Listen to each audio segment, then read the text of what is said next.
ለክፉ ነገር አትናገር የሚባለው አሁን መመጻደቁን ትተህ ይቅርታ አድርግልኝ። አላደርግልሽም። አየህ ይቅርታ ልብ የለህም ማለት ነው አለ።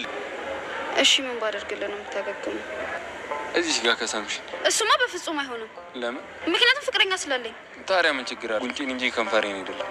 ኤልያስ እሱን በፍጹም ማድረግ አልችልም። እንደዛ ከሆነ እኔም በቃ አስናለሁ። ይቅርታ ላደርግልሽ አልችልም። እበጠራቸው እንጂ ትክክለኛው ኤልያስ ማንነት አይደለም። አይ እንደዛ ከሆነም ጥሩ። ታዲያ ትክክለኛ ኤልያስ ማንነት ምንድን ነው? አላውቅም። እንዴ ምን እያልሽ ነው? መተሽ ያው እያወራሽ ያለሽው ስሙን ለማደስ ነው ማለት ነው?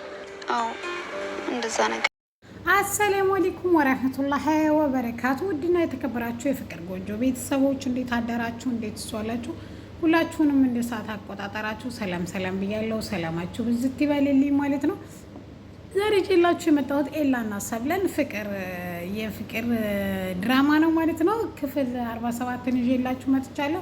እነሆ እንድትከታተሉኝ በአክብሮት ጋብዛለሁ ማለት ነው። ወዳችሁና ፈቅዳችሁ ስለምትከታተሉኝ ከልብ አመሰግናለሁ ማለት ነው።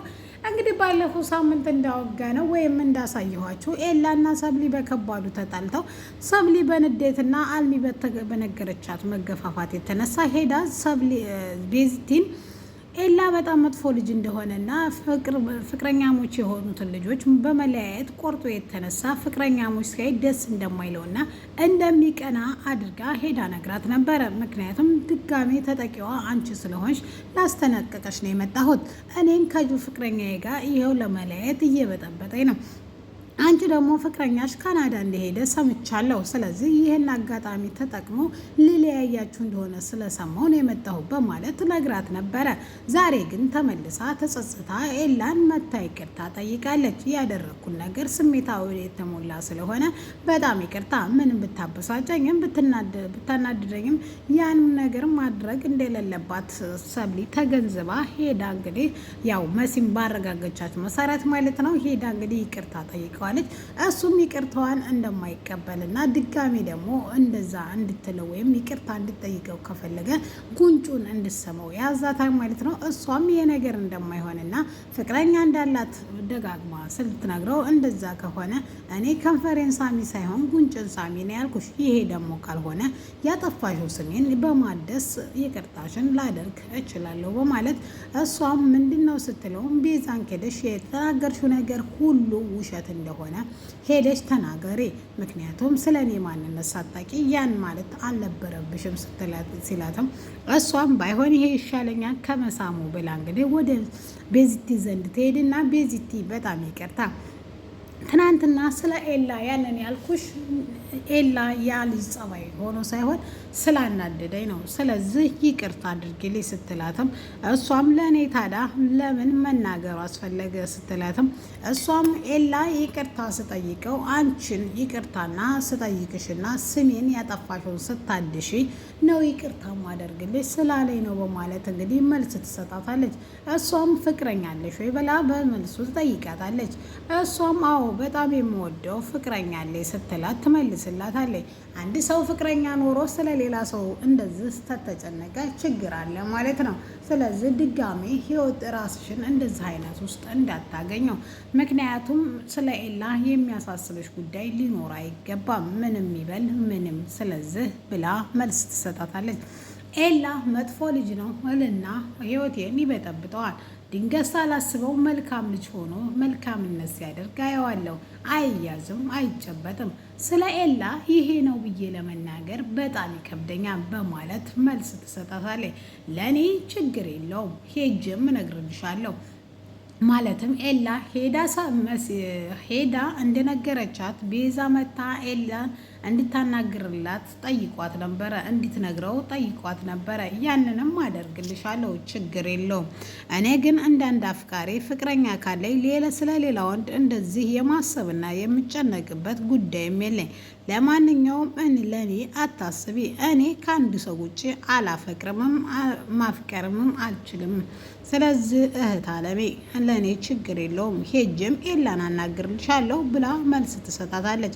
መሲ ሰብሊም በጣም አመሰግናለሁ ብላ ከዛ ትሄዳለች። እሷም ወዳው እንደሄደችም ጆን ይመጣና ምክንያቱም ጆ ከሀስከበ እየተከታተለ ነበረ። ደረጃ ላይ ትምህርት ቤት ደረጃ ላይ ቆሞ ሰብሊ ራሱ ፈልጋ ኤላ ጋር እንደመጣ ጭምር ያያን። ስለዚህ ሰላምታ ከጠየቃት በኋላ ምን ነው ተረብሸሻን በማለት ይጠይቃታል። አይ ምንም አልተረበሽኩም በማለት መልስ ትሰጠዋለች። አይ እኔ እኮ ያ ኤላ የሆነ ነገር ያረገሽ መስሎኝ ነው ሲላትም እሷም መዋሸት ፈልጋ ነበር። ነገር ግን ምን አለ ስትለው አይ አሁን መንገድ ላይ ሲሄድ አግኝቸው ነበረ። ስለዚህ ምናልባት አግኝቶች ከሆነ ብዬ ነው ሲላትም አዎ እኔ ጋር ነበረ ተገናኝተን ነበር በማለትም ነገር ግን ምንም ነገር እንዳላላትና ሁሉም ነገር ሰላም እንደሆነ እሱ ራሱ ፈልጎ እንደመጣ ጨምሮ ትነግረዋለች። ይሄን ነገር ደግሞ ቀድሞ ስላየ ጆን ይሄ ነገር ውሸት አለው ውሸቷን ነው በማለት ምን አስበሽ ነው ምንስ አስፈራርቷት ነው በማለት ወደ ኤላ ዘንድ ሄድና ኤላ ለምንድን ነው ፍቅረኛዬን እማተዋት በማለት ሲጠይቀው እንዳየኸው ነው ሁሉንም ነገር እሷ ራሷ ፈልጋ ነው የመጣችው። ስለዚህ እባክህ እኔን ተወኝ ይለዋል። አሁን ግን በጣም ትዕግስቴን ተፈታትነዋል።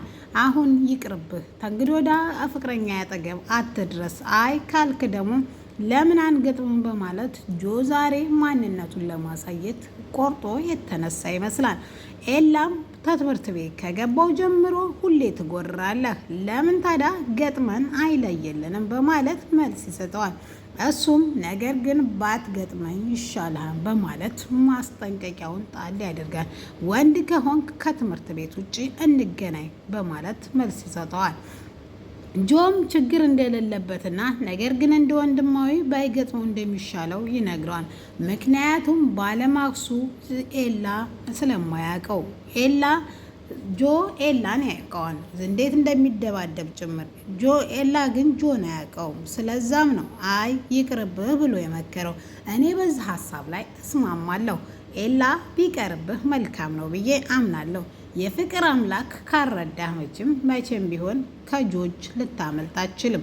ለማንኛውም ውዱና የተከበራችሁ ኤላ ሰብሊ በነገረዛት መሰረት ኬዳ ይቅርታ እንደጠየቀች ቤዚቲ ሄዳ አናግረዋለች። ልጅቷን ለምንድን ነው ቀንም ጧትም ማታም ሌሊትም ሳይቀር ሀሳቧ እንድትሆን ያደረግከው? ለምን እንደዚህ ነው የምትጫወትባት? በማለት እንትን ትለዋለች፣ ትናገረዋለች።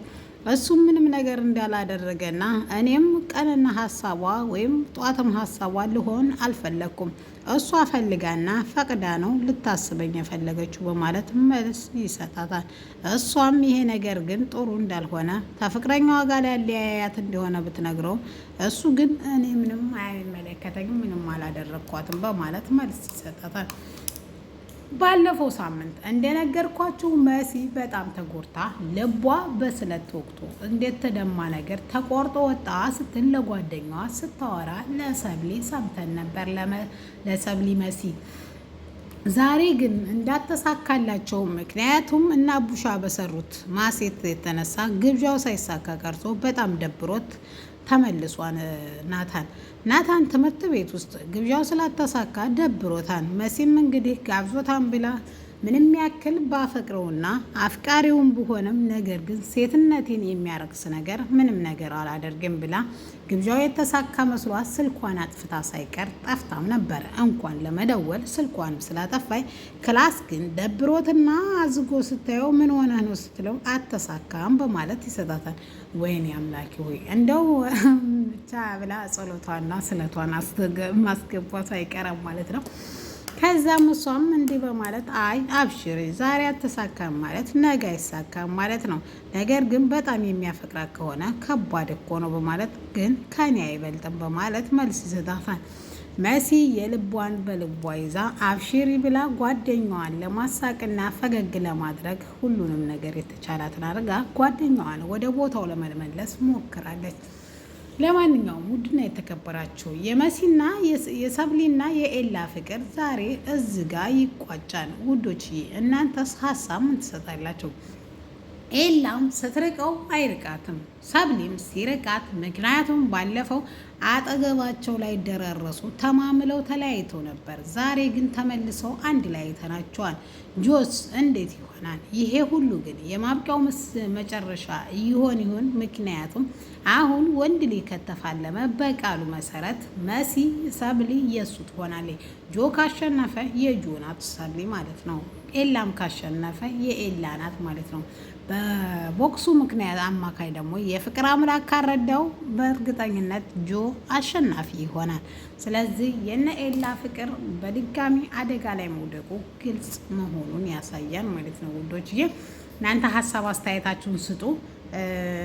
ትወደዋለች፣ ነገር ግን አሁን እየዋሸች ነው እንትናን። ነገር ግን ይሄ እዚህ ሁሉ ብጥብጥ ውስጥ ሳይገቡ በፊት ኤላ የእንትናን ሴራ ቢያጋልጥ የጆን ይሄ ሁሉ ጉድ እየደበደበው ያለው ናታንን እሱ እንደሆነ ሲጀመር እንትናም ትክክለኛ ጓደኛዋ እንደሆነች ቢያጋልጥ አሪፍ ነው ብዬ እኔ እንደ ሀሳብ ስጣለሁ።